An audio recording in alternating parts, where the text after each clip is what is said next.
তো দেখো আমরা একটা দ্রাব্যতা চমৎকার একটা ম্যাথ সলভ করবো। তো তুলনামূলক বলতে গেলে আসলে ব্যাপারটা একদম কঠিনও না আবার সহজও না, মানে মিডিয়াম লেভেলের একটা ম্যাথ। ঠিক আছে, তো প্রশ্ন বলছে গ্লুকোজের জলীয় সম্পৃক্ত দ্রবণের ঘনমাত্রা 3 মোলার হলে পানিতে গ্লুকোজের দ্রাব্যতা কত? তাহলে দ্রবণটির ঘনত্ব হচ্ছে 1.2 গ্রাম পার এমএল।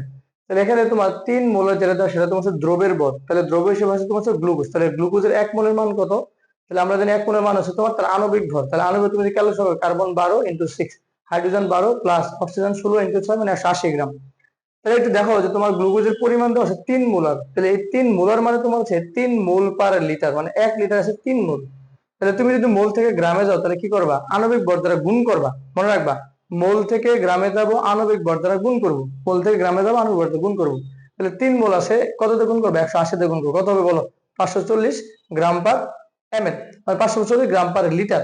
আর আমরা জানি 1 লিটার সমান কত এমএল? 1000 এমএল। তো আমি 1000 কেন কনভার্ট করলাম একটু পরে তোমাকে বলতেছি। তো এই যে 540 যেটা পাইলা এটা মূলত কার ভর বলো? এটা তোমার হচ্ছে দ্রবের ভর, মানে গ্লুকোজ যেটা সেটার ভর। তাহলে দ্রবের ভর কত পাইলা?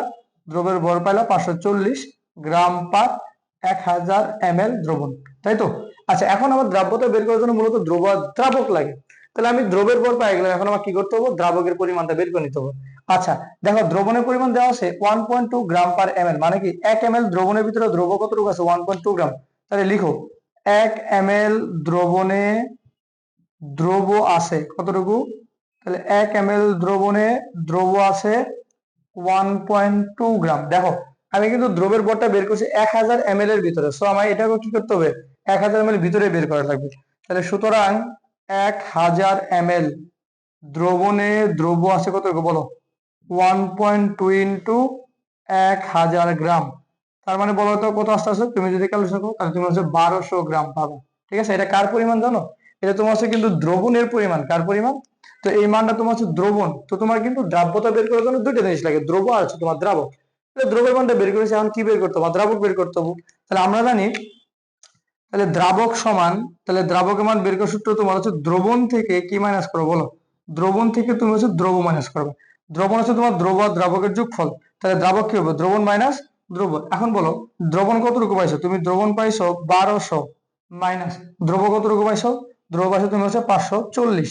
তাহলে এটা তুমি যদি মাইনাস করো তাহলে 0 থেকে 0 বাদ দিলে 0, 10 4 বাদ দিলে 6, তারপর তোমার 6 12 6 660 গ্রাম। এটা তোমার কিসের পরিমাণ বলো? এটা তোমার হচ্ছে দ্রাবকের পরিমাণ। তাহলে ভাই একটু বলো তো আমরা দ্রাব্যতা তাহলে কি বলতে পারি? তাহলে আমরা লিখতে পারি তোমার হচ্ছে যে দ্রাব্যতা সমান, তাহলে তোমার হচ্ছে দ্রাব্যতা, তাহলে দ্রাব্যতা সমান আমরা সূত্র জানি উপরে হবে তোমার দ্রব গ্রামে পরিমাণ ভাগ, এটা তোমার গ্রাম হিসাব করবা, ভাগ দ্রাবক, দ্রাবক হিসাব করবা এটাও গ্রামে, কিন্তু কত দিবে বলো? 100। এখন তুমি কাইন্ডলি মানটা বসাই দাও, তাহলে কত আসে খেয়াল করে দেখো তো। তাহলে দ্রব কত পাইছো? দ্রব পাইছো তুমি হচ্ছে 540, ভালো কথা, ভাগ দ্রাবক কত কি বের করলা? 660। এই হলো তোমার 660 ইন্টু কত? 100। তো এটা তুমি যদি ক্যালকুলেশন করো তাহলে তোমার মান আসছে 81.81 এত।